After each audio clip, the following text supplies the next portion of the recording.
让专业学习更加分，创科技大学传播艺术系邀请国内专业影院摄制团队，将业界专业的电影杜比音效放映室搬到教室里，顶级微孔透声萤幕、4K 高解析度雷射投影机，同时结合数位环境控制系统，将声音设计从2D 提升到3D， 传递更细致的声音想象性。不仅是技术与产业接轨，更激发师生的想象与学习能力。You won't just hear glass break. 生动呈现玻璃破碎的声音，仿佛玻璃在耳边打破一般，将声音细微的部分完全呈现出来。长科大传播艺术系邀请国内专业影院摄制团队，打造电影杜比音效放映室，提升学生的专业学习。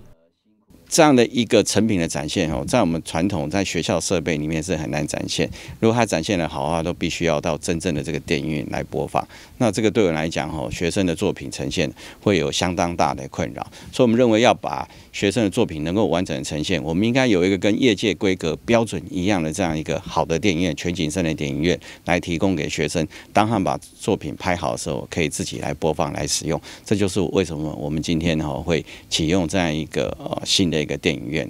校方表示，这间放映室完全按照杜比影院标准设计，安装隔音以及吸音材料，搭配顶级微孔透声萤幕，加上 4K 蓝光播放器，同时结合数位环境控制系统，提供师生无视觉障碍的观影环境，传递更细微的声音想象性、清晰度以及更逼真的定位感受。所以在这个教室里面，其实我们大概放了15支喇叭。那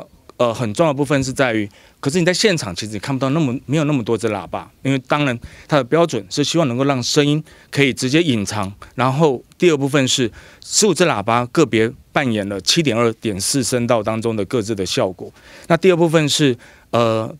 刚才在这个荧幕上你可以发现，然后它是一个标准商业电影院透声布幕的一个格式，所以声音上来讲，你不会发现到声音的定位。因为我们在上课的时候，如果不是用透声布幕，喇叭一定放在荧幕的两旁，可是声音的定位就会造成了落差，所以这是一个很重要，我们让学生可以感受到，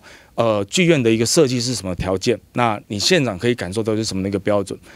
校方表示，今年持续投入800万元的经费，打造2间分别达到杜比全景声标准以及杜比数位音效的影片试音室，希望让学生在观赏影片时，有效学习如何还原录音的真实声音，将声音设计从2D 提升到3D， 让技术与产业接轨，培育更多的专业影视人才。